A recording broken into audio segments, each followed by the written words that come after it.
and welcome. We are back as promised. We have the Minister of Finance who will be talking about Budget 2017. I want to start off tonight's show with a quote from late Fidel Castro. He said, "Why should some people walk barefoot so that others can travel in luxurious cars? Why should some live for 35 years so that others can live for 70? Why should some be miserably poor so that others can be hugely rich? I speak on behalf of the sick who have no medicine, of those whose right to life and human dignity have been denied." Budget 2017, what is in store for you? We're just 5 days away from third reading of the budget. Is it going to be a budget that would make you rich at all?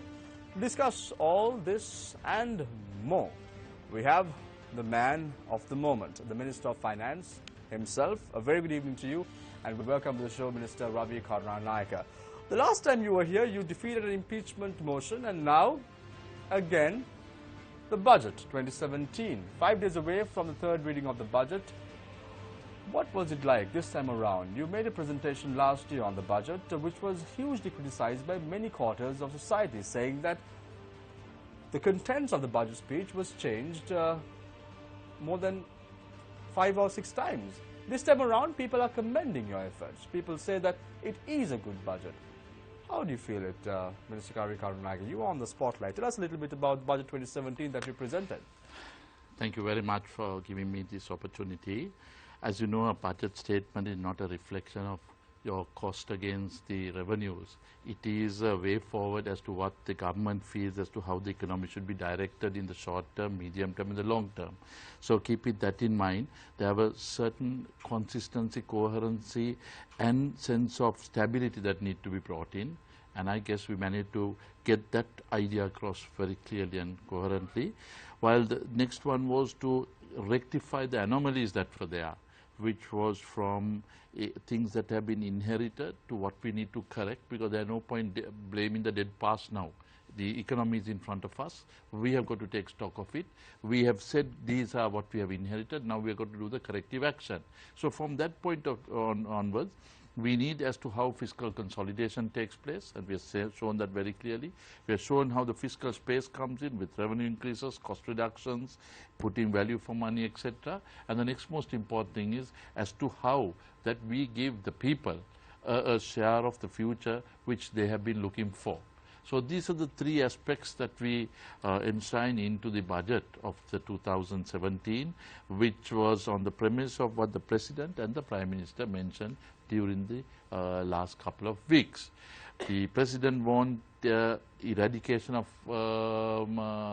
poverty, while we included social inclusion with that, and then the Prime Minister spelled out certain economic challenges that were there and how to undo those type of things.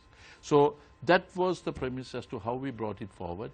And today, you mentioned that people, I mean everybody have something to say. They'll criticize, they'll say good, but end of the day, majority view is what needs to be done. And the second reading was passed with 166 votes, and that I think testifies as the will of the Parliament. And now it is the proof of the pudding is in the benefit that come to the people.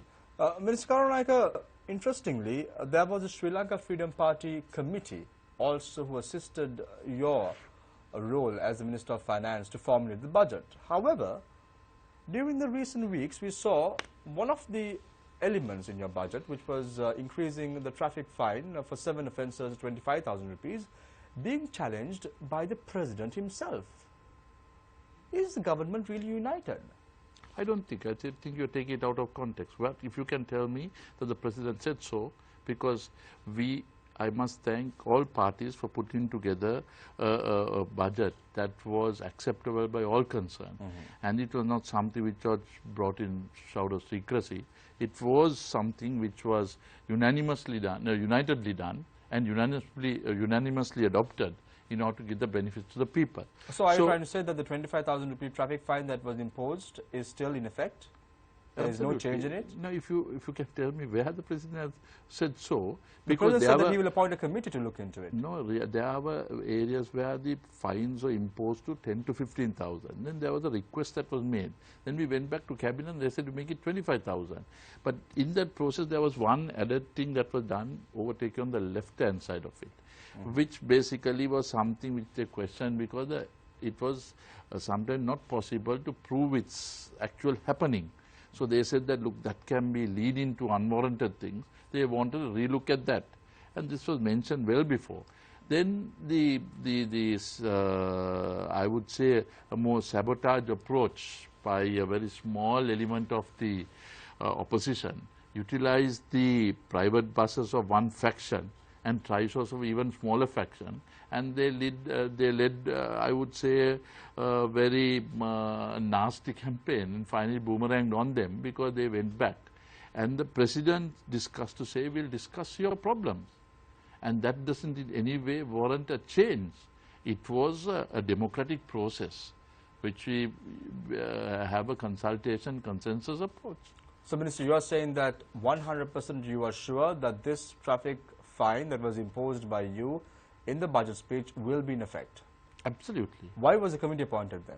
Obviously, I mean, we mentioned in the budget, it was mentioned as X figures, 10, 2,500, 15,000, etc. Then we increased it after the cabinet ratified, we said, no, we'll make it 25,000 because that was the discussion among some of the private bus importers, operators, as well as the Trishaw Association. But there's a recalcitrant group that basically were opposing them. So they were basically doing this particular one, utilizing not the owners but the employees who had maybe subject to the fine being made. And they said that this was something unilateral. So that's where the President came back and said, let's bring all the groups together and let's come. Surely can't the President call the lot that is there and ask them?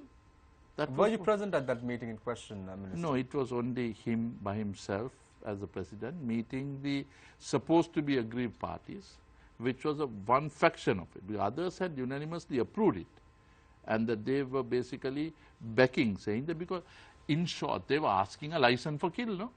So are you also trying to say that this is a fair thing? How many people die a day? 7 to 8. How many accidents are there a year? 50,000. And you could see after you impose a fine that there has been a drastic drop, almost about 22% on certain areas, 10 to 12% on certain matters. So that bears testimony to say that there is more vigilant approach that is prevailing now. But Minister, with all fairness, the people stood by your government's decision to impose a 25,000 rupee fine. They did not criticize your government, nor did they say that it was a wrong move. They stood by you. Sure. And it was a certain fraction of the bus owners and the three-wheel drivers who wanted this fine to be lifted. However, the people and even the media stood by your government at that point, Minister. So I only posed the answer to your question that you wrote. So you were speaking on behalf of the media, I thought. No, you said, Minister, that I inclined that the fine that was imposed should be lifted, but I said no, it was not the case. That's what I was just rectifying you there. So very good. Then comes to the point, Minister, with regard to the expenditure of the President increasing from 2.39 billion rupees to 6.4 billion. You had the Prime Minister's allocation increased from 486.1 million to 1.2 billion rupees. Defense, health, education, higher education, highways, there is a significant reduction. Why? If you really look at it in number terms, you will find that there is upscale in the areas of education as well as health, but that is from a capital nature point of view and an overall country point of view. If you look at the GDP, the spend on GDP for education, it is roughly 4.01. That means the government and the private sector spend that amount. Then on health, which is normally accepted norm of about 3% of GDP, we have 3.4%. Government spends 1.89 and the private sector brings a balance. So you could see that there is a much more higher allocation for health than what it is. What you compared was last year where we made an allocation, but 60% was unspent. So if the capacity was not there, what we basically said, we give the same this year and then basically leave an allocation if required for education or health that we will provide. So you say that 60% of the money was not spent because of the inefficiencies of government officials, yes, ministers? Well, everybody concerned. We allocate, and if it's not spent, it basically is something which is a waste of budget allocation. So if you, I would say that was a battle between the provincial council and the central government. So the monies allocated were not properly used.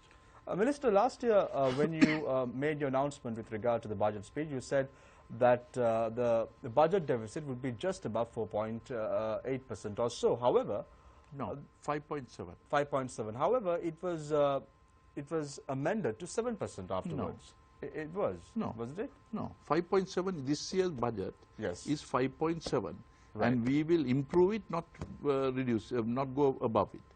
So the how do you intend to do that? It is going to cautious spending and revenue maximization approach, and also I would say a commitment from the people as well to come forward. People who have not been paying has to come forward, I must say, because... Will they ever come forward, Minister? Well, they get trapped in, if I say the other way, because there were 599,000 files on 8th of January 2015. Now we have roughly 1.5 million files. I mean, just to, now that you touched the subject of taxation, I would like to mention, in a country where you have cars, I mean, luxurious cars running from every corner and palatial houses that are there, there's only one person who has a tax file, private, in personal taxation of over 100 million. Only one person. Can you imagine this country? You have only 9% of the total country paying taxes, pays, NBTs, corporate taxes, everything. So with 9%, you are basically providing all. We give free education, free health, road infrastructure that goes on. So there is a nation building cost that comes in. And I'm sure the people expect this to be paid. And that's why I give due credit to the people, while there is a concerted effort from the 4 pillars that collect revenue, which is inland revenue, customs, the excise, and the general revenue collection through levies. How much were you able to collect through VAT, Minister? In what year? This year. This year we are yet to collect. It is roughly in the range of about, if I'm not wrong, 270 to 80 billion. Minister, what about the government spending Because on 58 vehicles for parliamentarians amounting to 40 million? Comes up to, the government is looking at purchasing 58 vehicles at a price of over 40 million. Government doesn't spend on that. That has been basically what I have been explaining from Parliament on a question that was posed very sarcastically by one element of the opposition, where they said government spends. No, government didn't spend. Private sector spent. Private sector spent to pay duties. 90% of that is duty. So they don't factor that in. You can either in the past where you spend duty free and have no control of it, or you get duties paid and ensure the cars are on operating lease. And operating lease would mean whether insurance, accidents, maintenance on a daily basis, revenue licenses, insurance, all paid by the operator. And operating lease is the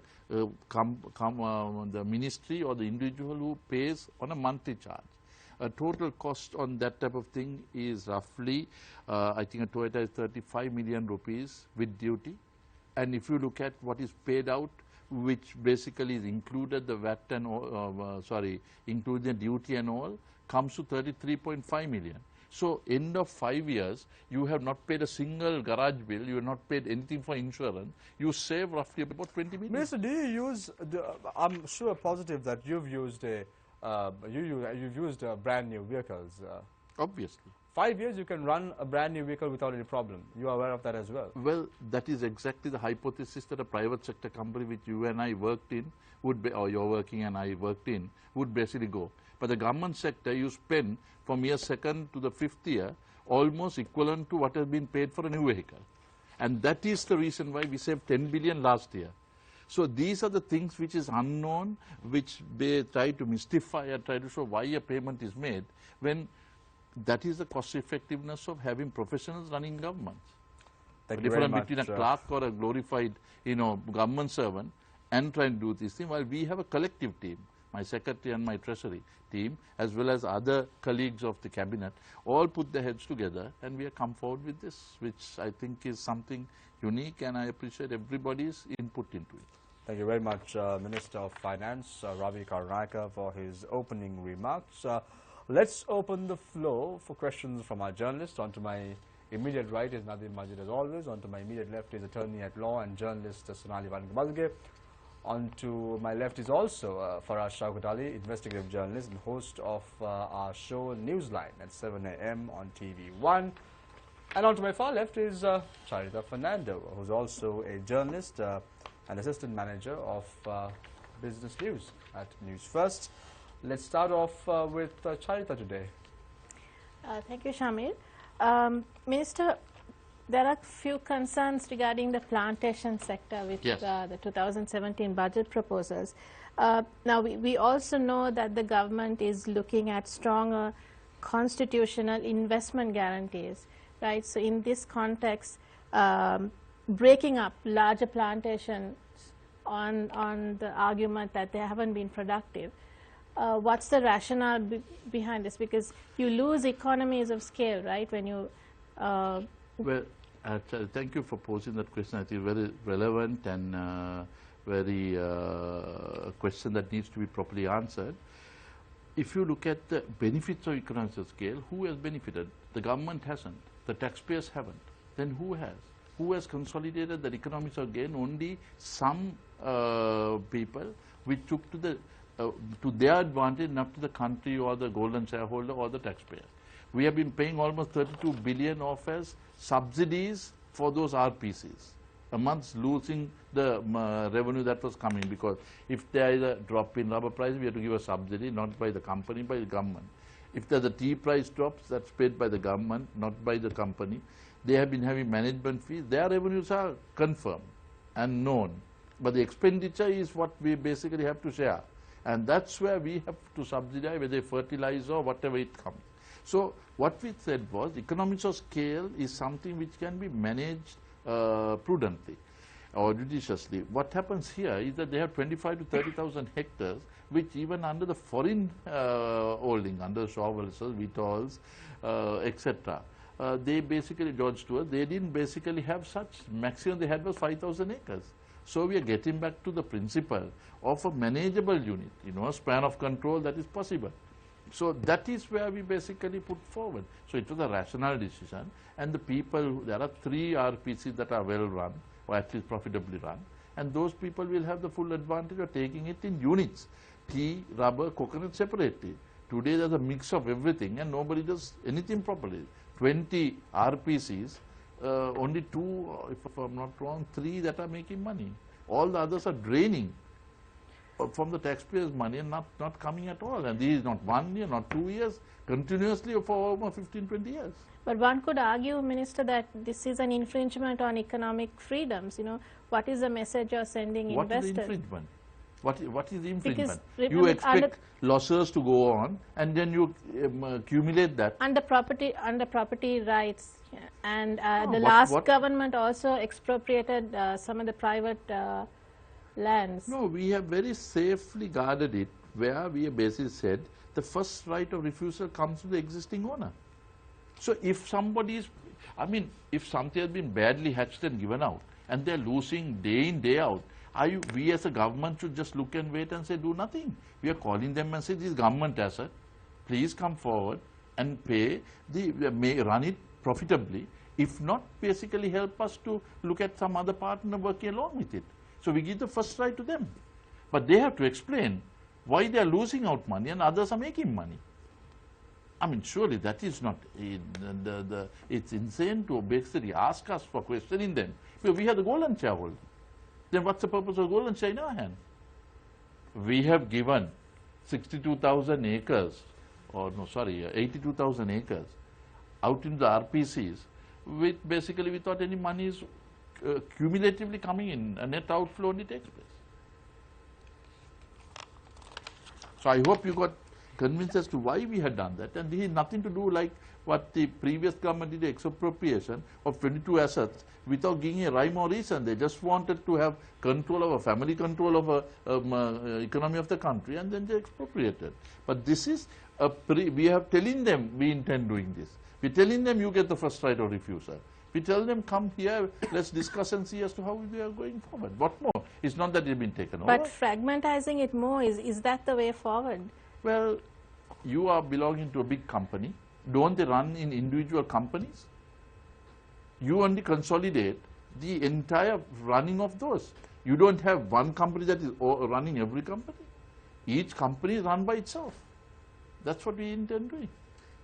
Minister, another major sector in the country is the apparel sector. Yes. Now, the budget contains multiple benefits for the apparel and textile sector. Like you said, the formation of a textile cluster.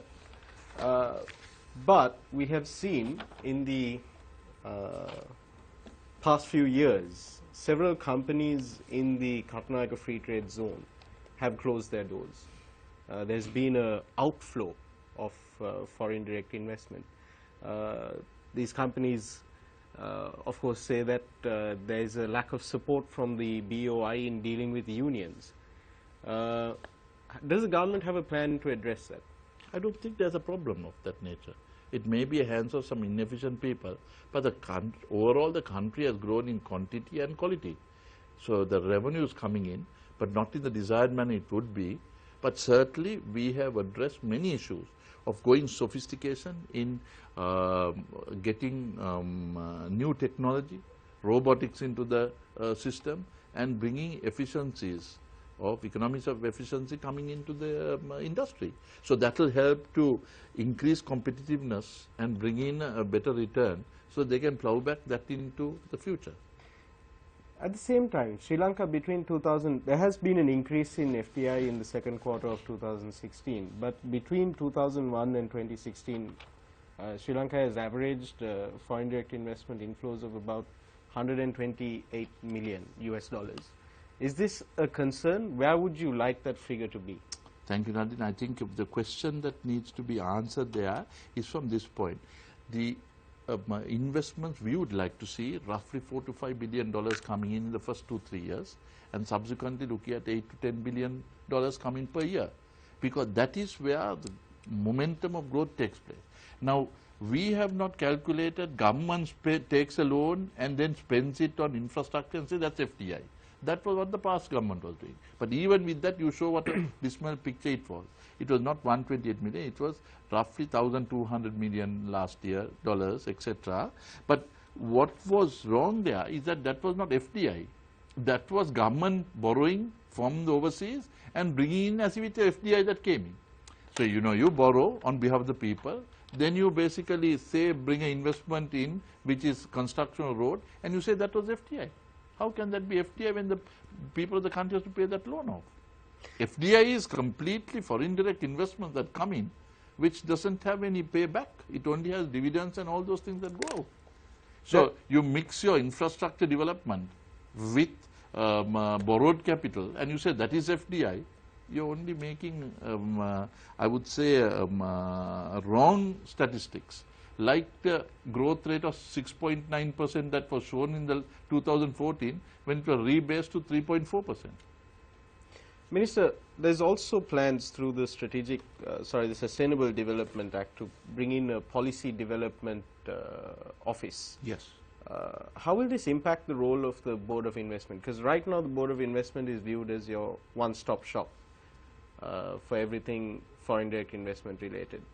When you add this another level of bureaucracy, will that have a negative impact on? Not exactly. It was Agency for Development which amalgamates the BOI, the EDB and the Tourist Board, which are three critical thrust industries or three main institutions which get investments off the ground. Now, this Agency of Development in the future would basically approve a BOI project not less than 10 not more than 10 working days, which is 2 weeks in normally Saturday, Sunday, so no excuses can be given. We go on the hypothesis that you give approval in the given days, that is 10 days, If you don't, it's deemed that the approval has been given. We put the onus on the person who is supposed to be giving the approval. So there is no wait and see policy. Either you say yes or no. If not, why? Don't and you think that is the basis that we are working on, because we look at Singapore and say, I say company is formed in 2 hours. We are doing it the same now. Then you look at them and say, okay, they go and have an investment and they are able to get everything done in 2 weeks. We are basically saying 10 working days. We are taking the layer of inefficiency, bureaucratic discretionary powers away and saying it is yes or no. Now we need to get out of this. I mean, private sector, that's the spirit. Government gets the benefit, the people get the benefit of quick decision making. Lethargic, procrastinated, convoluted decision making only prolongs agony, and that leads to corruption. That is what we want to completely eradicate. Minister Karunanayake, when speaking of budget 2017, you said the importance of consistency, coherence. I'd also like to add in another adjective, inclusiveness. Yes. How has the 2017 budget proposed to make allocations for persons with disability living across Sri Lanka, given the fact that there are a wide range of issues they face, such as accessibility, transport, women and children's welfare, educational challenges? There are the statutory protections on the one hand, but the implementation is very poor. We see this happening on a daily basis. How does your budget propose to assist these people who are also citizens of this country? When you mention, Sunal, disability, that is, who are ably different, is that what you say? Yes. Right, because on that basis, for the first time, I think the budget has gone into and addressed matters that have never been looked at before. If you look at, I don't want to separately categorize them, that's why I said ably, you use the word differently able people, and that we have increased funds of almost 150%. We have looked at people who never got, funds before. We have increased almost 300%, like the people who can't see and hear, they have got a tremendous boost that is there. Then for mobility, sometimes going into public places, you don't have the necessary things that are legally supposed to be given. We're given those mandates that they should be taking place. And I must say, across all governments, even in the last 10, 12 years, have been trying to attempt to get those things done. We only kept it by doing everything immediately rather than holding on further. So I think they have been given a due share from even, people who are terminally ill, who are children who are physically handicapped on many areas which are not even thought of. I think we have gone to that extent of assisting them. So you think that budget 2017 does look into their rights as well? Oh, very humanly we have looked into that. Mr. Karunanayake, I mean, we would have loved to give more, but then in priority scale there is a limit that we can give, and certainly that concerned people have been looked into. Ms. There were media reports that saying that there have been attempts to take the EPF and the ETF away from the central bank and to bring it under the treasury. Is this correct? Is this true? What media reports? One media will say yes, the others will say no. End of the day, who has said what? That's why I'm asking for a clarification. As for us, all we can basically say, it is nonsensical what we basically say, because what we have basically said, liability management would be basically a finance ministry control. The certain organization changes will take place in institutions like it's happening in the ministries, and what is expected to be done, which is legislatively there, is what that they will be. So central bank will play a regulatory role that they expected.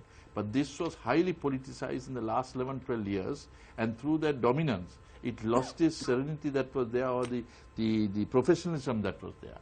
And now we are doing the corrective action, which basically leads to having certain heartburns that are there, because some people felt that they had it all, or they were in another world. So because there were problems before, the central bank handling the EPF and ETF funds, the government now considers to put it under the treasury. Is that what you're trying to say, Not Minister? exactly. EPF was not under the central bank. ETF is under the labor. Yeah. So there's nothing to bring back.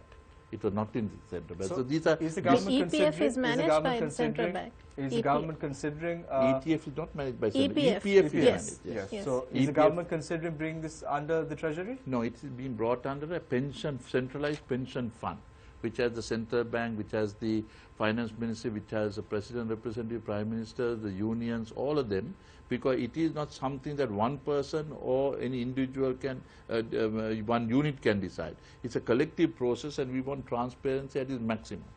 Because there have been many things that are going on. We are basically advocating transparency. And however, the Minister of Labour, you asked Charita which paper had this, so I will quote the paper as well, the Sunday Times. The Minister of Labour, W.D.J. Sreenivaratne, who is the minister in charge, speaking to the Sunday Times, had said that the proposal to formulate a private sector pension scheme was under discussion after bringing the EPF and ETF under the Treasury. You are the Minister of Finance. He must be having memories of the past government that tried to take it upon. A member of your cabinet. That's what I said. That's what I said. Unfortunately, he must be remembering what was there in the previous government. Because as for us, there is no such discussion that was there. If it's in the cabinet, he'll know that it was not discussed. And I don't think Mr. Sreenivaratne, who is a very senior member, would say something. That's why I basically defended these actions. Because during Mr. Rajapaksa's time, they did try to take it on. And basically it was done in secrecy. But here we are done openly by saying this is the way forward. We are bringing everybody together in the process. So the ETF is coming under whose purview right now? Centralized pension fund. There no individual it is coming. Everybody involved in that running of that fund. There is 218.5 billion rupees in the pension fund with 2.5 million active members, Minister Karunayaka, to just refresh your memory. It is now managed by the National Policy and Economic Affairs Ministry, which is under the Prime Minister. So that's the central bank. That is central bank. So that it is not a pension fund. Pensions are basically administered. It is a payout every year from the budget. So that is nothing to be managed anywhere. It is a contingent liability that is there, which is appropriated every year. EPF doesn't have 280, it has 1.6 trillion. ETF, which is labor-led, has roughly, I think, if I'm So what are you trying to do? Are you trying to introduce a new pension scheme for the private sector? No, or what are you trying to do? What basically happens was that we are consolidated today. Haphazard EPF, ETF spending in the past have been used to buy shares of companies. The loss, the impairment that has taken place is paid by the people of the country. So it doesn't happen now? No, it doesn't happen. Unlike the lot of noise that has been made, you could see that it is even a notional thing.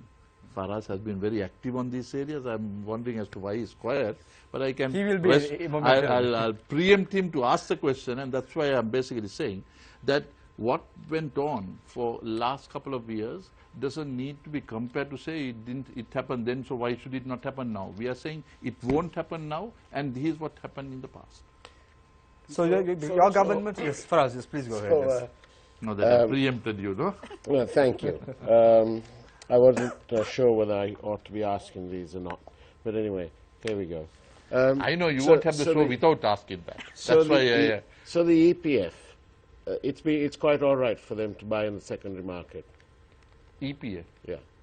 No, we basically have been saying there's a primary market which the captive sources they all belong to. Yeah. Then there's a secondary market that needs to mobilize funds. And then basically you have the general market that basically plays around with it. So what about all the weeks when the EPF didn't bid at the primary level? That has been basically stopped now because of certain officials that have been there in the past regime that are trying to strangulate the cash supply. So what did you all do? Did you get rid of the chief dealers? That's why we are going through some. That's why we are going through. We basically would like to ask the same officials that said can then are saying can't now. They had the Greek bonds, which we lost about 2 to 3 billion rupees. Then we had the hedging, which we lost almost about 110 billion rupees. Then you had Brazil houses and New York houses being bought. Who approved this? We are basically asking private placement, which we are the only government that we've confronted problems within our area, and we opened it not to the Supreme Court but to areas of bribery and corruption into special committees. Still not happy. Minister, still not happy. We went into COPE, all those things. Then you have the private placement that had gone from 2006 to 2015, which basically has been shown that there is losses that have taken place physically as opposed to notional that has been shown by the media. So all these are things that matters that we would like to see a very clean, transparent and answer those questions rather than only dance around with the media. So we have been not in any way trying to cover up anything. We have gone twice to the Committee of Public Enterprise, been very open. You have been openly. That's the sense of democracy and the freedom. You spoke about several malpractices and discrepancies that took place in the previous regime. However, you forgot to mention what happened with your regime as well. That's why we said. That's why he said we went twice to the court. We went to Supreme Court, bribery, corruption, special committee. What more have we got to do? We are done in our. We are done. How about getting the money back? These So guys, sure, these are not notional. now you basically are Minister. asking us a question. Yeah. You say where the loss is. You tell them. Then basically you are basically making a noise by somebody said something. You tell me where the loss is. So then are we you trying go to say, off. Minister? So why not have a forensic analysis of it all? Then that's it will be black exactly. and white. You all have, But you all have done. You all you're- have been over the last 1.5 years doing the forensic study every day. So why don't you say Is there's it the the loss? responsibility of the government to No, hold a that's forensic what study? that's what we did. We went to What Supreme about Court. the all didn't court We went to reports that Supreme came out, Court. Minister? We went to bribery and corruption. We went into court twice, Gunasekharas and this thing, and we are given all the everything open. And you could see there are statements that have been different to what the central bank has said that has been quoted. MPs that are mentioned, it was 2 camps that were there. All of them have given equal public. We are not hidden anything. Unlike what has gone in the past, which we are trying to say, okay, you have made undue share of publicity, well and good. That's the transparency that we ask for and we give. If that is the case, you compare with what, if this is supposed to be on a notional loss, then what is the actual loss that has taken place? That's what we are trying to compare. What about the loss that was indicated by the Auditor General? Then he himself, in that statement, why are you only taking things out of context? He said, I basically say this could be the loss, but I am not a judgment. I can't properly say that whether it's right or wrong. Then why did the committee report, That which is your deputy that is ministers are exactly- also involved, said that there is some problem with regard No, to there this is a problem. Otherwise, there is no smoke without fire. So on that basis, we open it up.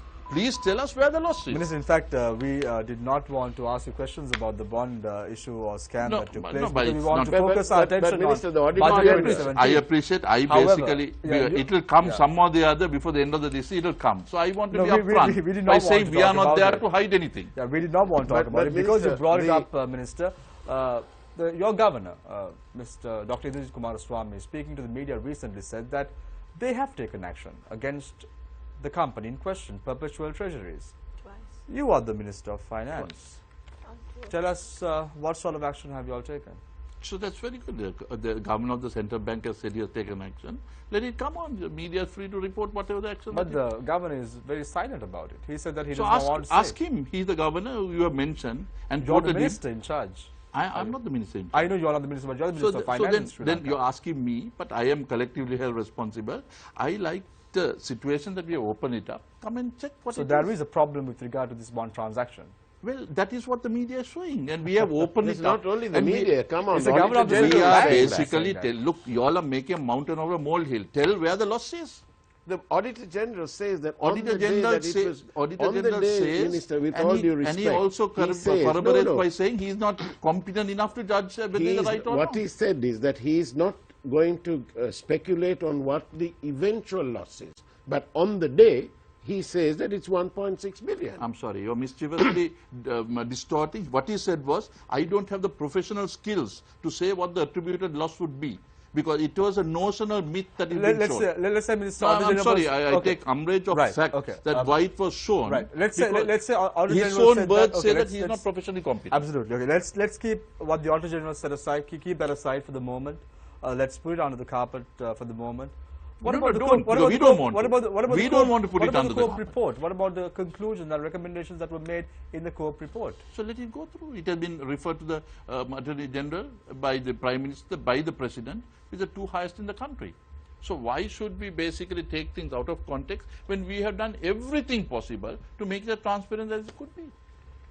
That's the difference between us and also what went on in the past. Because if I at this moment say, okay, here it is, now look at the past and try to compare, you will say, look, you have been elected to change that. We very well, yes. Did you manage for 11 years to do, able to have one statement uttered what was there in the past? No. But now you can do it. That's the sense of openness we have done. Thank you very much, Minister of Finance Ravi Karunaka, for his thoughts on the first and second rounds. We in fact deviated slightly on the bond scam that took place, the bond issue took place in February last year. However, our focus tonight is on the budget 2017. Will the budget 2017 make you rich at home? All this and more after this short commercial break. Stay connected, stay with Face the Nation. We will be also talking about the tabs that were supposed to be given to the advanced level students of this country. Is it the priority right now? All this and more after this short commercial break. Stay connected, stay with Face the Nation. Welcome back. This is Face the Nation. Minister Ravi Karunaka, what was the thinking of the government when you said in Parliament that you want to provide tabs for A-level students in the country? What was your thinking? What was the motive behind it? Our thinking was to ensure that the younger generation get technology, because they are very technology savvy. You know, our generation, what we know and what, say, our children who are 15, 16, 20 years know are 300% more than what we know. The generation that come in thereafter, I mean, their advanced technology is so great that what we thought was providing them with opportunity to meet up with the technological gap that is there. So we thought, let's use the tabs as a method of getting new technology given to these people. Why we looked at the first A-level group instead of the last? Because there's no point second year going into that. So we looked at the first year, 175,000 and 27,000 teachers in order to provide them and show the direction that this is the way the government wants to go forward. And this is the way we will take it forward. Minister, with regard to these tabs in question, you are an individual as a cabinet minister, very tech savvy. I'm positive that you are an individual who's always on the ball and you know exactly what's going on in the world. However, your government increases the telecommunication levy, making it very difficult for the rural population in Sri Lanka, the A-level students, to log on to the web and then browse. A need. If you have a tab, if you have a smartphone, this is what they do. If they are to look into new technology, they have to be able to log on to the internet. However, your government has made it very difficult. Yeah, but that is again, aren't you presupposing a problem rather than actually facing the problem? The thing, tabs have yet to be given, and for education, what we intend doing is not known. So what we basically want to do was to give them a certain thing for education, not for misuse. Because at the moment you have... How can they even log on to the internet if the prices are very high? No, but then the Wi-Fi will be provided where the schools and located around, so that's a free service that is there. So then where does the cost come in? So this is why I say it's just mischievous. Anything which is given... So where is the allocation there for the Wi-Fi? And 5 billion allocated in the government budget. 5 million rupees alone is enough? 5 billion, if you multiply the figure that we have got, we need to go through tender process, etc. But at the moment, we use the figure that we think as a base price and go forward. So for that amount of users, we basically... 5 million across the country? 5 billion. 5 billion? Yeah. So that as well as the telecom companies are supposed to be developing their infrastructure. So anybody who doesn't will be made to pay for it. We have given licenses not for them to keep, giving a certain area. The entire country has to be covered. If not, take it back. Now, that doesn't mean that we are expropriating. You are given a license to do a job, and if you don't do, then you have got to basically pay, because you are given that license for basically giving the benefit to the entire country, not to a particular district or electorate. Given the cost of living in Sri Lanka, what made you think that these students will not sell their tabs in the market and get the money back? Do you think that it's it won't be possible served? Because they'll be able to do only for the education. It's not for, if you look at government service, how many places they are on various things, having them cookery demonstrations on the websites, etc. And that is this thing. They are on Facebooks. All the nonsensical things happen during office hours. So that is blocked now. What we want to do is to ensure that they do it for their own paperless office activities. And that's what we are maybe moving into. So will the curriculum also change with these tabs being introduced? Well, instead of, you basically go into tomorrow's technology, which will help everything on e-learning. And that would basically mean to take away from, the school improvements, everything will happen, so that even if there is a lack of teachers, you have the advantage that they can learn. Because if you look at the people who hacked the president's site, was not from Colombo 7 or Colombo, it was from a remote outstation in Hantana. Those are the people that hacked. And you saw the president basically meeting him and saying, look, if these skills are contributed into nation development, how much more things can be done? So that's where we looked at if the outstations can have, without being, without providing the education that they so deserve, able to provide with such things, but sky is the limit. Then today, we went into London Stock Exchange, which opened their office, having 600 seats in Colombo. In London Stock Exchange doing their capital markets here. And when Prime Minister and myself, we were going around asking where you were coming on, they were coming from Monragala, they were coming from Kandy, Matara, Jaffna, coming from Gaul. I mean, it was from all over, and we were proud to see that it is, development has gone right across the country. No, it is a It was not in a particular district or a particular electorate like in the past. Now we see it cross north to east, south to west. I'm confident, Minister, students would be quite happy to have a tab in their hands when they go for their A-level examination and sit for their A-level exams next year. However, does the government have a plan? That is my question to you. Is the curriculum going to change? What are these students going to do with these tabs? How would the teachers teach them how to use these tabs? Would the teachers have the know-how how to use these tabs? What is the thinking? Is it just being introduced for the sake of being brought to Sri Lanka and given to the students? That's the question. I don't think that is at all the case, because what we looked at, the enhanced knowledge. While the teachers are training their knowledge, imparting their knowledge, here is a free flow that you can go and learn as much as you can on your free will. That is what we basically wanted to give it to them. So I would say that it is our actual intention is to walk the talk.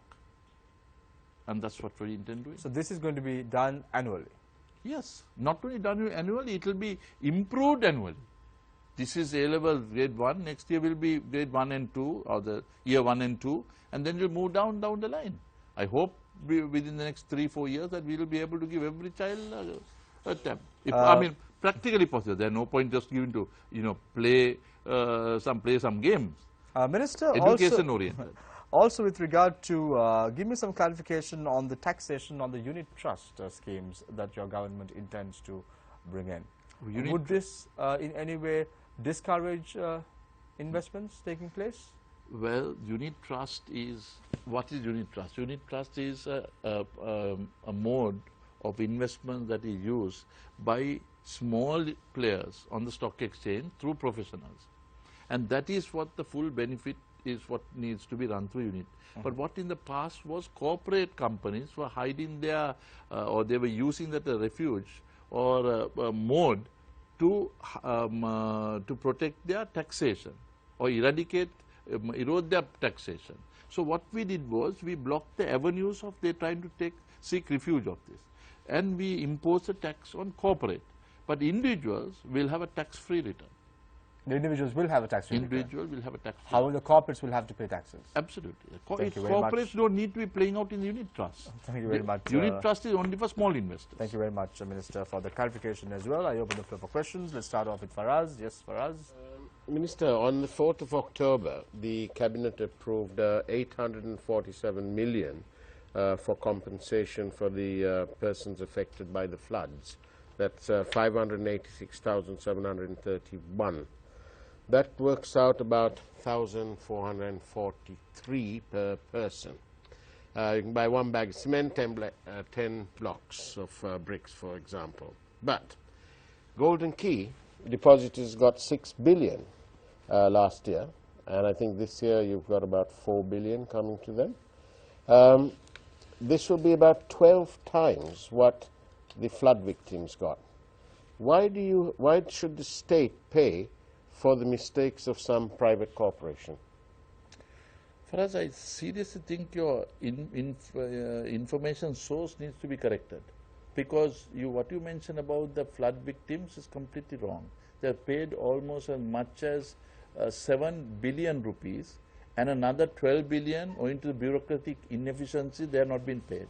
We, as you know, last time we paid 300 million for natural disasters, and this time we have been richly rewarded. So Minister, this on the 4th of October, that's wrong, is it? Let me just answer that one. So on that particular basis, what we basically was that we have a 300 million to protect 10 billion. The 10 billion was basically enhanced to 15 billion this day. The last floods brought in roughly 5, 6, 7 billion paid off, and another 3 to 4 billion to be collected. Now, that particular one was one incident, and I think you're mixing up the Salava one for that one. In October, what was approved was the total payment for Salava, which was another fire that took place where they lost out 2,200 houses, and only the cost impact for that totally is 2,200 billion.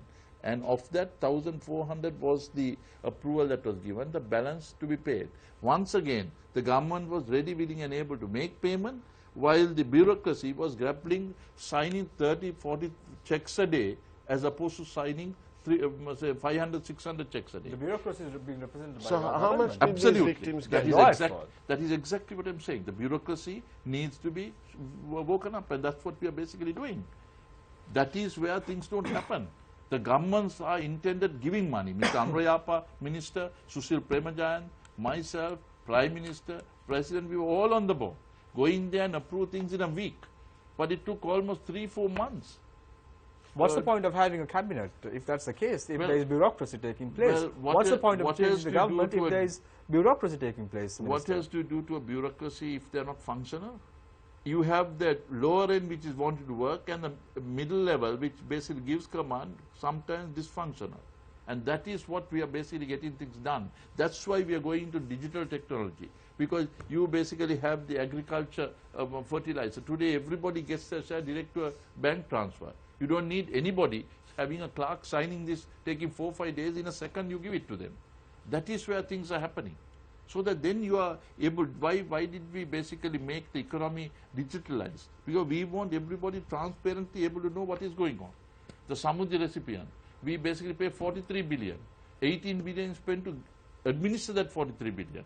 So 61 billion. Minister, given what you're saying, then the people have to first of all change the bureaucrats or those who are really doing the job rather than the governments in question. Absolutely. That's why we are basically taking all the time and attention to ensure that we basically get that modernized. Why not change them? You have worked in the private sector. Why not change them? Well, you're going to do it through human element, no? How can you basically, like last year, you can say if you don't work, we'll lift you in a white van. We don't do that type of thing. You don't have to lift them on a white van, that's for sure, Minister. Well, you can obviously transfer them or change them. If you basically say this is the way to do it, and you're going to do it, and they, instead of doing it, they basically don't do it, what are we going to do? Take them to court? Then what is the point of having a new government? That's my question to you, Minister. Amidst the people, there are 70. But your promise changed on the 8th of January. So that is what we are doing. We are doing changes. You have seen unbelievable changes that are there. Whether it's democracy, whether it's human rights, whether it is judiciary, whether it is the police, whether it's a sense of transparency. How long must the people wait for, Minister? What are they waiting for? We are only saying... You just spoke about the Salava So we are basically saying how quickly we want to get it done and where the problems are broken down. Minister, you are saying that the Salava incident you signed and the ministers in charge did in 1 week, and then the bureaucrats are sitting on it, and then 45 days they were sitting on it, and they only signed 45 checks a week. That's one of the incidents. That's an example that you just gave. Yeah, so why must the people wait for? So that's exactly where we like the media also going and showing. You all have reported that. You all have reported on what we have come and taken a decision. You have nicely, spicely asked questions to us, and you got the answer, and when it was shown, then even certain protests were taken off because they said, yes, the government has done the share. That is where the things are. So now what is happening is, if you look at agriculture fertilizer, going to the doorstep. If you look at school uniform, going to the doorstep. So as a result, you don't have an intermediary or a person sitting in the middle making a judgment which takes 2 to 3 months. That's the difference. Minister, being in the opposition for a very, very long time and being in power only for a few years, since 1994, does the UNP still believe that they are in the opposition? We'll be in government. Why do we need to feel that we are in opposition? Every time saying that it's in the past, there's bureaucracy, we are trying to change. Emotions and sentiments that are being expressed the on government that was sort. given. People start believing, okay, are they in the government or are they in the opposition? Well, government was given to us only 18 months ago. In real terms, it was only 12 months ago, because a government was given in September August 2015. 17. Yes. August 17th, but the government was given only on the 2nd of September. So likewise, you basically have changes that take place. So even a budget, it takes 1 year to have its benefit coming along. So yes, there are certain structural weaknesses, but we believe that the judiciary must do their work, the police must do their work, and the politicians must show the way forward. Minister, I want to come back to the matter of the tabs. Have tenders been called for the? We are yet to pass the budget on the 10th of. But have you made exploratory bids to see how much the cost? That's why I said we basically looked at 5 billion. What's the procurement procedure that will be followed once it is approved at budget? What's the procurement procedure that's going to be followed? As transparent as we could. You will have a procurement basis that will go on, which basically will be able to open up where the media is free to have what is on, and the process is they go into whether it is a cabinet tender, whether it is a department tender, ministry tender, and you follow the work. Yes, Sonali. Minister, natural disasters have cost the country billions of rupees each year. In the past, time and time again, we see how our people act with absolute surprise and disbelief whenever disaster strikes. Elsewhere in the world, funds are being invested in disaster risk reduction, resilience. But in Sri Lanka, the attitude is a little different, because we react whenever a disaster takes place.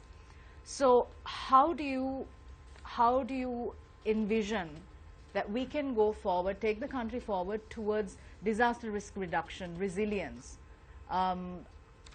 through the new budget as well? Well, Sonali, if you looked at, you said yes in the past as well, saying, oh my gosh, there is a rain, there is floods, famine, etc.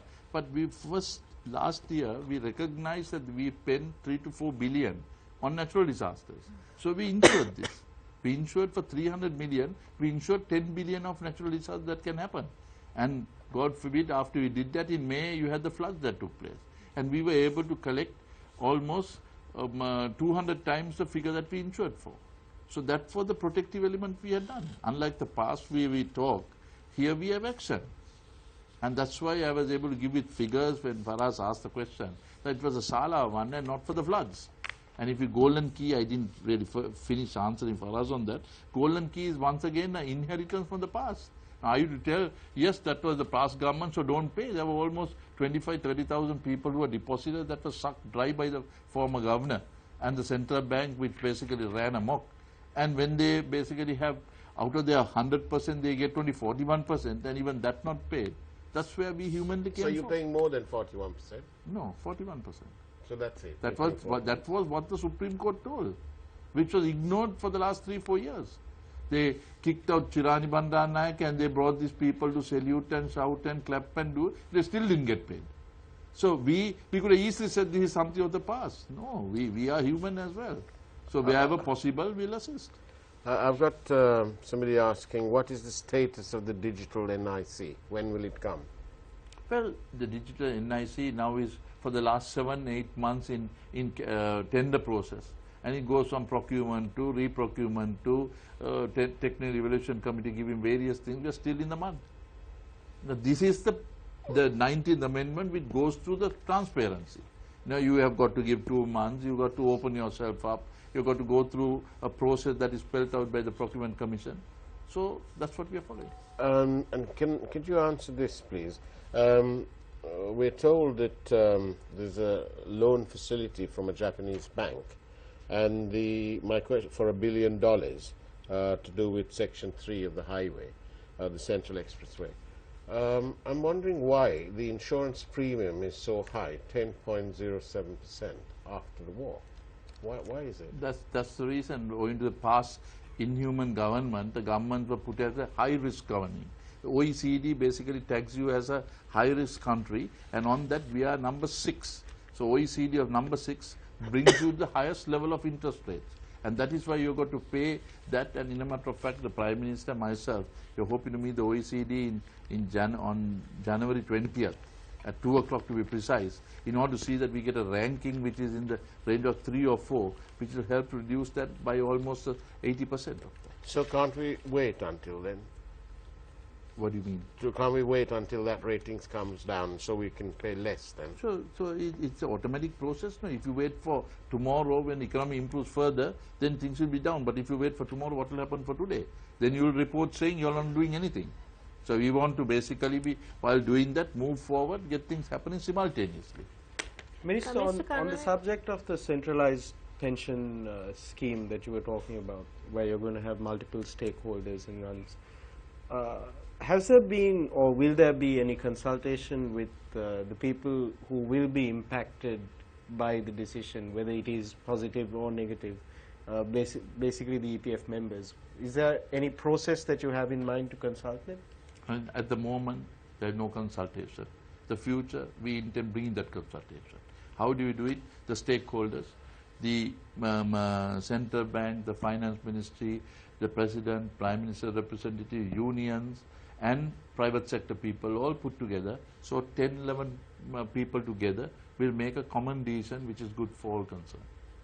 Mr. Karunak, now we are heading for an aging population, and there are a lot of senior citizens that live off their saving deposits. So in this backdrop, why did you think of increasing the withholding tax and removing the tax exemption for senior citizens? The senior citizens was Minister, I need to interrupt you for a second. We have to go for a breaking news and we will be right back.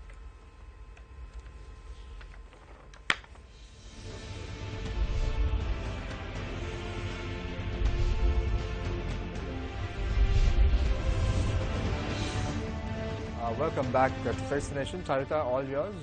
Yes, start.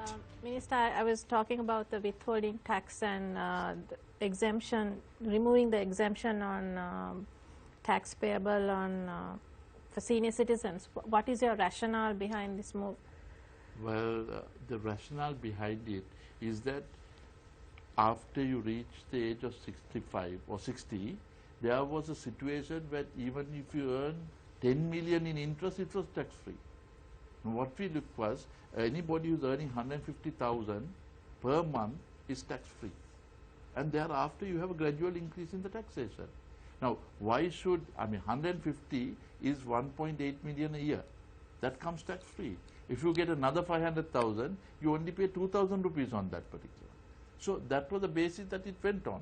So even if you look at 4.5 million. We looked at, because there was a lady who basically posed the question, why is it this and that and all? I said, if you are earning 4.5 million rupees a year, your tax payment is only 360,000. Surely that is only not even 8%. Is that being grudged? So that was the reason why we corrected. There are billionaires who are using the age factor to get a tax-free return. So that is the reason why we opened it out and made it fair. You don't need to allow the taxpayer who is paying from a poor person to a taxpayer who is paying, as opposed to somebody who doesn't pay at all. Isn't that fair? We only want to equate equity. Minister, when you first came in and you all imposed a one-off super gains tax, do you have any such plans for the primary dealers market? Primary? For the primary dealers, they seem to have made a lot of money. Are you going to impose a super gains tax on them too? We have, for the first time, we have at 28% when it was a preferential treatment before. So they're going to be paying tax now. Otherwise, all primary dealers. Anybody, primary dealers. So they're not exempt, and they No. won't be exempt. No. Thank you. Minister, there was some concerns with the special pension for primary dealers and bond issues, I can see. There was some concerns about the corporate tax rate of 14% for whether it will be. There was some lack of clarity on whether this will impact the ICT and business process outsourcing sectors. Will it be impacting them as well? Because this is a fledgling industry. If it goes from exempt to 14%, will they be able to? No, that was mischievous use. It was not the intention. and it remains zero. It remains zero for Zero. the ICT and BPO sector as well. Thank you. Sonali, you have a question for the Minister, or? Well, Minister Karunanayaka, I'd like to ask you a question about the foreign income we gain through our workers, the migrant workers who we send. Time and time again, year on year, we send our women overseas to the Middle East, and they come back in coffins, they come back brutally beaten up, raped, molested, they come carrying babies with them. Why haven't we been able to find a solution to this issue? Why do we need to depend on them for our income? Why? And why aren't we moving towards a different direction? Well, Sonali, it is not that we forcefully send, they go. Now, why do they go? Because they are unable to make. But we have to make better protect them. That's what I'm saying. We don't make the necessary earning capacity here. So what we have done now is that before they go, firstly, if it's a mother with children less than X amount of years, we have debarred them from going. It has to be a consensual family approach to go. And also a minimum of $350, which roughly is about 45, 50 to about 55, 60,000 rupees. So that you don't send people for the sake of sending people. We want them to have their family unit, live happily here rather than go out and be slaves outside. So that was the first step that we did. Secondly, Sonali, we have, and thank God, I think Mrs. Tarata Atukorale is doing a yeoman service. I have yet to hear a major disaster like the Rizana type of situation, which nothing happened. There are 1 or 2 beaten up cases, but they are not only women, even the men get beaten and sent back. So it is a case of improving that human rights that they expect us to perform, we are expecting them also to perform the same. But at the moment, all due action is taken in order to correct those anomalies that are taking place. We are given insurance covers, we are forcing them, but there are still elements that go without, Sonali, to be very frank. You know, here we tell, this is the law, this is what you got to get, this is the minimum wages you got to get, but they still go through the back door. And I guess we must make those absolute criminal offense, because not only the person who sends them, but also who partakes in going. Minister, how does it go through the back door? I'm just sorry, do you mind just one more question? Yes. I'd like to answer, because it was very pertinent, because we get roughly $8.2 billion. There was a drop during the ISIS problem, but it's picked up again. On that basis, you know, the actuaries, the minimum rate that we are given is to ensure that we extract something back. They like to go and work for 30,000, example in Qatar as a security officer, when they can get 45,000 here. But a feeling that they are overseas and, you know, basically freedom from everything gives the feeling to go there and be slaves. So that's what we are changing. And your question? Yeah, Minister, do you then say that there are legal loopholes in the Sri Lankan legal system which need to be rectified? Is that what you're saying? No, Sonali, there is no recourse to fall back. They just go. There is not a written statute that you must get this, this, this. It is certain conditions that you've got to oblige before those employment bureau members have to send them. But shouldn't punitive sanctions Absolutely. be imposed, Absolutely. increased, just like the traffic fine? Perfectly correct. We have done that, and that is the process. But there are still people, as I asked, and I was questioned as to how through the back door. When you say you have got to get a insurance certification to go, they go on a temporary visa, get a job there and don't pay it.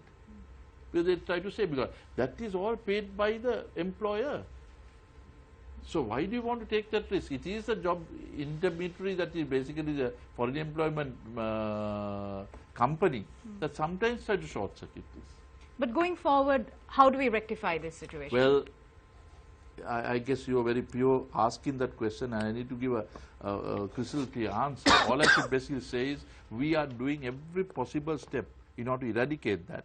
And I think finally we have to end up by saying, if you don't comply with X, Y, Z, you know, you can't leave the country. To that level we'll have to bring it to. Because you're only protecting the family unit, which otherwise, you know, the children lose their father or mother, and that, you know, family bondage breaks down. You know, it's a completely, money is not everything. That's why we are trying to ensure that we are a middle income country on low wages. So more needs to be done. More needs to be done. You need to pay that high element. Minister? Sorry, can I? Yeah, go ahead. Thank you. One of our regular viewers on Newsline is asking us to ask you about withholding tax and quoted debt. Will it be applied retrospectively? Sorry, Faraz, again. Withholding tax, will it be applied retrospectively to quoted debt? Well, you're, I think, referring to the debenture issue that is there, debentures which are issued. What we are going progressively, what interest that you get will be taxed progressively, not in the past. Okay, so no retrospective. No retrospective. Thank you. Minister, could you shed some light on the investment status of Hambantota? Because there's all kinds of reports again saying that 2,500 Chinese firms that is investing. Then there's a report of $8 billion US dollar investment. Okay, thank you very much for posing that. But now that you answered that question, I need to go back into a little of the past, because otherwise it will be meaningless to give the answer into the future. You know, why is Hambantota? Hambantota had all the investments of the country going to one electorate, one district, and you had a disproportionate investment for uneconomical economic return. You know, you invest in Mattal Airport, 27,208 million, which is 27 billion, and you had a loss of 13,600 million in year 2015. Likewise, you had the Hambantota port, which had an investment of 174 billion, that is 174,125 million. You had a loss of 37,200 in year 2015. Why are you saying this? It's the capital amortization and the interest component and the operating loss of the port. So when you look like that, for Hambantota Convention Center, Lotus Tower, Sri Lankan Airlines, Surya Weber, those 8 items, we lose 217 billion. We lose, not the investment, 217 billion 325. Now this is a loss for the opportunity cost of the money tied up or the lost in operation activity. So we are paying the sins of all the idle assets that are there. You have Hambantota port, which basically has, you know, couple of ships that only brings roll on roll off vessels will bring cars. So as a result, the Colombo port has to go and pay as much as 8 to 9,000 million a year in order to debt service that. So what we did was, we are basically bringing equity into that debt. So as a result, the loan gets paid off, or you have money in hand to pay for other capital expenditure as opposed to loans that have been taken. So these are the areas that we basically look at Hambantota. And there was a phenomenal, I would say, interest shown in Hambantota development, where the port, which basically is to be equity partnership with SLPA, and this company will take on the complete debt of $1.4 billion. They'll be paying 80% and paying X amount of share onto that. So that's the way we are overcoming our debt to equity. So that's the process that we intend, and there is a stupendous interest in Hambantota. Likewise, Trincomalee, likewise in megapolis in the western region, likewise in Galle, and basically in the hill country in Kandy. Those are the areas that they are looking at. So we want to have a sustainable development across the country on that basis. Now, I'll mention another thing, like the Nilwala Ganga, which President highlighted a week ago, and I must say that you gave publicity to that. You know, you have spent 4,012 million rupees from December 31st, 2014 to January 7th, 2015. In 7 days, you spent 4,012 million rupees. And we don't know where it is paid for what purpose. You give a paper coming in today, it is paid tomorrow, and you don't have even 1 inch of soil being cut on that process. So 4,112 million rupees gone where? Now questioning this, is this political victimization? People want to know. So these files are getting unearthed by the day. And this will have an answer. We will be reporting tomorrow to Cabinet. And the President and the Prime Minister can take his due course of action on these type of things. These are files that have been hidden. I mean, you all are asking whether we are slow. No, sometimes the files are not there. There is no corroborative evidence for the past, but the expenditure is made. That is the irony that is. Then NSB, you had monies been taken, 8.85 fixed interest. on loans that are there for $1,000 million. Now, of that, they went on a roadshow saying these for road development, for waterworks, etc. But they used it for political activities. Now, we have to pay the sins of this. We have to pay the debt servicing of this. Impairment last year alone was 900 million rupees. Now, 900 million rupees, what couldn't you have done? Job creation, house building, agriculture. So these are the things that we have got to inherit, but as you mentioned, this is what we have got to do. So I will quote, I'll end by telling one thing. In a paper on the 28th of July 2014, it is being quoted that Ports Authority Chairman, Hambantota port earnings to exceed 15 billion, in 2014. In 2014, the loss is 7,725. I'm sorry, 18,417. The loss in 2015, 37,200 million.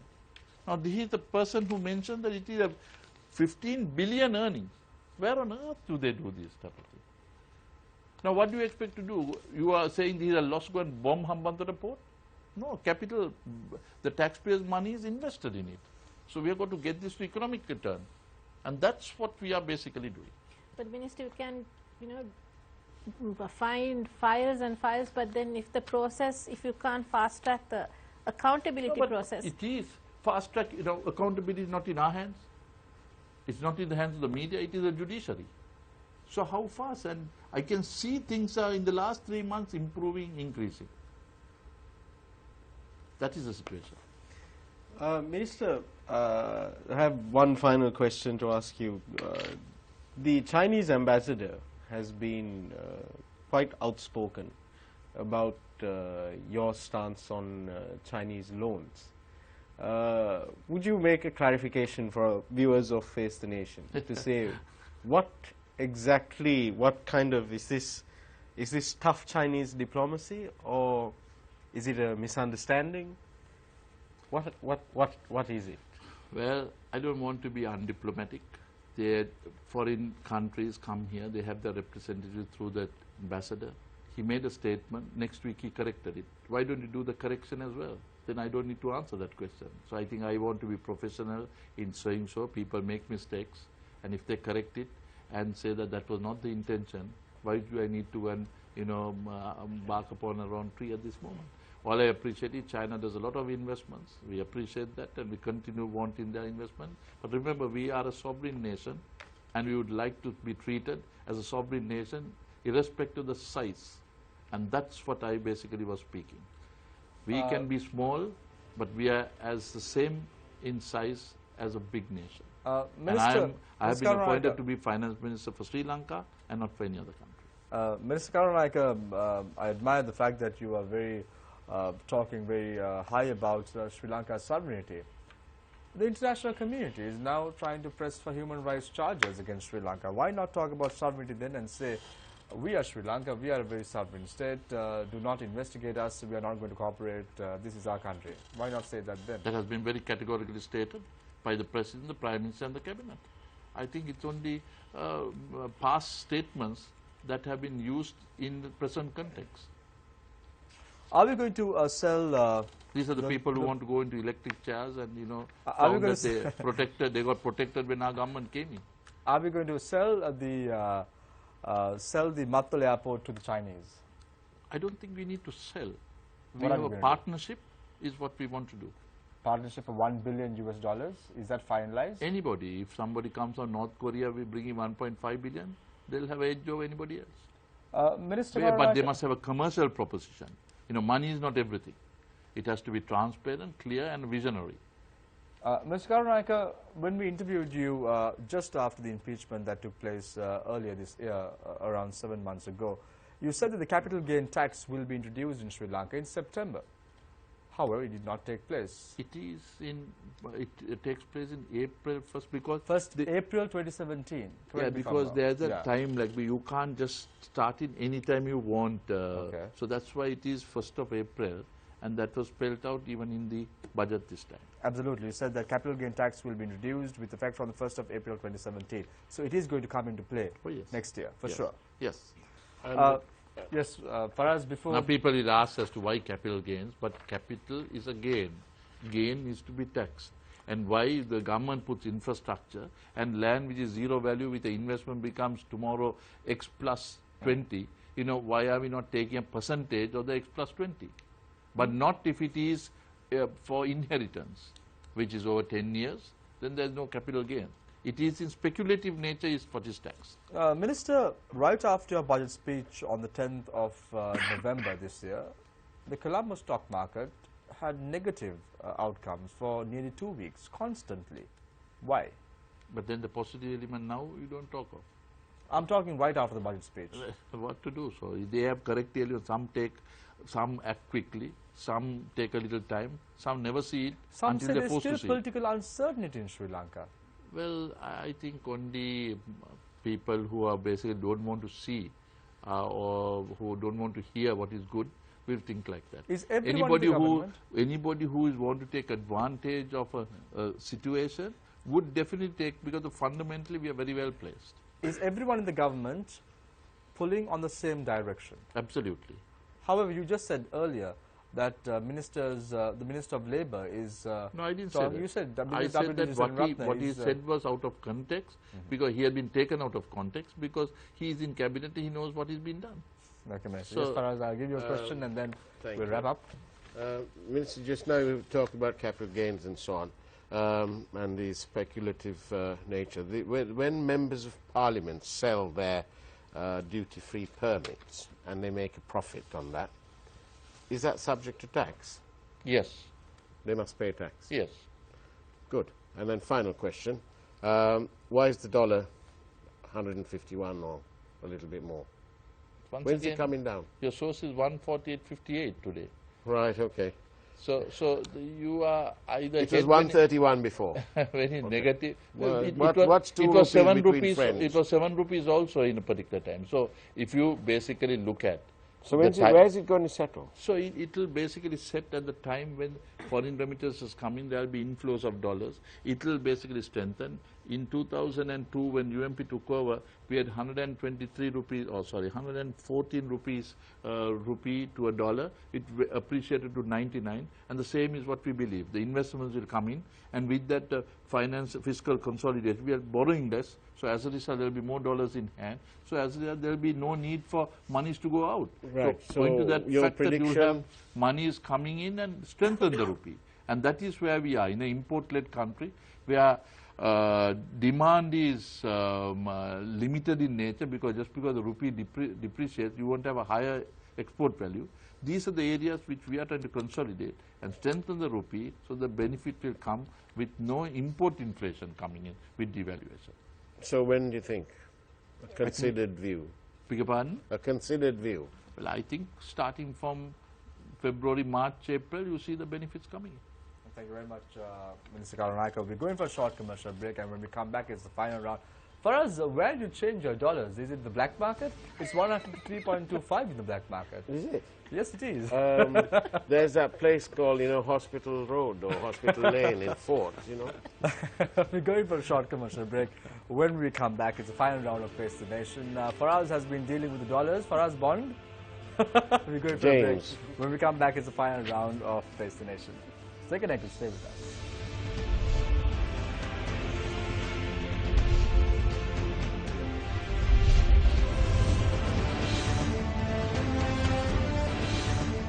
Welcome back. This is Face the Nation, the final round. We are in conversation with the Minister of Finance of the Democratic Socialist Republic of Sri Lanka, Ravi Karunaika. Minister, MP Namal Rajapaksa, speaking in Parliament, said that my father is very good at constructing establishments, constructing institutes, and Prime Minister Ranil Wickremesinghe is good at selling. What has your government planned for the year 2017 in terms of constructing institutes, in constructing infrastructure needed for this country? Your time starts now. Well, Honorable Namal Rajapaksa would have mentioned in the context of what he feels, but he didn't say that construction on borrowed money with a return of 0.5% and 8% is not logical borrowing. And that is why he basically said the selling. Selling is that it was not selling, it is partnership that we go in order to earn a 10% for the 8% interest that we have already taken on. So that is the reason why illogical investments have brought logical sense, and that is what we basically are correcting at this moment. So I mean, if I go to define further, that is one example. Mattala Airport even worse than that. So economic sense doesn't prevail in some. And that's why it is like you have somebody who basically borrows on leasing or hire purchase and says, I have got a car, I have got a house. But, you know, you're paying on a monthly basis. Suddenly, the parents basically that taken this, you know, falls dead. And the children are saying, no, I have asset, how are you going to, he didn't know that 2 months we don't pay, it is seized. That's the type of inheritance we got. So it is not construction and selling. It is illogical construction with logical conclusion, and that's what we are taking to. Minister Karunayaka, is this budget based on the whim and fancy of the International Monetary Fund, ADB and the World Bank? Never. It will not be tolerated, and we also proven. IMF said let's have a budget deficit of 4.7, we improved it, 4.6. We basically had a revenue which they said can be X amount, we had it improved. So we don't need foreign elements to tell us how to run the economy. We know it best. We have a talented Sri Lankan team. They were suppressed up to January 8, 2015. But now we are harnessing their talent. But one thing I must say, if it is white skin or black skin or any skin, if what is told is good and good for us, we'll take it. If North Korea comes and says, you know, reduce your expenditure, increase your revenue, we'll do it. You don't need to IMF to tell that. Minister, however, the former governor of the Central Bank, Arjuna Mahendran, writing a letter to the IMF, had said that taxes would be increased and the people will have to pay more money beginning next year. And when you look at your budget, income tax rate has been increased, corporate income tax has been increased, personal income tax has been increased, withholding tax has been increased, pay tax has been increased, capital gain tax to be introduced next year, the taxes on unit trust has been increased, has been imposed. You see all these things taking place. Well, you are taking a particular statement, that letter is signed by the finance minister and the governor then. At that particular moment, you didn't say that taxes, we said a higher tax compliance would be there. That is why 599,000 files have increased to 1.4 million files, which is almost 150% increase. And on that particular one, as much as you say the taxes that were increased, you could say the excise tax, which was earning 2 billion a month, now earns 13 billion. So 650% increase. Where was all this money going to? One family, one member, somebody unknown? How is it that we are collecting 13 billion a month when others collect only 2 billion? Why is customs now collecting 850 billion when it only collected 400 billion? Where were these monies that were going on? That is the revenue that we are bringing forward. Now, as much as you are saying the taxes, if you see fertilizer subsidy for tea, coconut, Samud is 48 billion, the transport route subsidized, you have the Ranaviro getting some allocations of money. Likewise, we have 48 expenditure. You know, the reason you can go on, uniforms that are being given, tablets that are being given, you know, free children getting health, medical insurance being given. None of these are being factored in. All this, you have revenue, you have expenditure, and you maximize that rupee for the benefit of the people. That is what we are basically doing. So, if you look at the waste is completely reduced to bare minimum, revenues are maximized to tolerable limits, and here is a budget that 100,000 rupees and below did not get a single increase. Only 100,000 and plus, that is a figure that there was some imposition of some charges. Why I said 100,000 plus, the pay is come 100,000 per month and above. So what is the budget from independence today, that you had a budget without a single cent increase for people earning 100,000? How many people earn 100,000? Almost 85% of the country. So what are we basically looking at, and why are we basically look at it cynically? Look at the positive side. We have come here to undo. You can't unscramble the scrambled egg. So you have got to go from where we inherited it, and that's where we are correcting, rectifying, eradicating the anomalies, and putting it hope to where it was hopeless, and bringing a sense of direction when there was no direction. and not reducing corruption, eradicating corruption, so that you meet the President's and the Prime Minister's target, which was the wish that was given to the people. And I appreciate and I look forward to media and all people giving us a fair share in doing things without criticizing for the sake of criticizing. But I thank you for giving me this opportunity, which was very constructive, and I appreciate the freestyle that you asked, and I hope the same freestyle I answered, because this is the best way to communicate to the people. We can only say, we can say the people will decide. Let the people be or the judge. We report, they decide. Let the people be the judge of the views that you expressed, Minister. Thank you very much for joining us this evening. Just 5 more days to go until the third reading of the budget comes through. I hope next year would be a very fruitful year for the government as well as the people in Sri Lanka. Hope for the best. Let 2017 be an year that brings you more money. Thank you very much, Nadeem. Thank you very much, Sonali. Thank you very much, Faraz. Thank you very much, Charita, for joining us this evening. Tomorrow morning, 7 a.m., who's our guest, Faraz? We are getting a representative from UNICEF, and we're going to talk about violence against children. So you don't only talk about bonds, do you? Oh, not at all. Not at all. Well, for a local version of Donald Trump, I can see. and also I look forward to MTV Series of fullest support. Give us the necessary credence in able to get things done, and we'll ensure that we do it on behalf of the people in the best honest way that we could. Thank you very much, Minister, for your thoughts as well. You said about Faraz being Donald Trump. Faraz, I hope you will be running for the next year presidency next time, and you might even clinch it, according to Minister Larry King myself. Thank you very much. A budget is telling your money where to go instead of wondering where it went. 2017. Let's hope and pray you are going to be rich next year. Or will you be fired, as Donald Trump always says? Let's see how it goes next year, 2017. Hope for the best. Take care and good night.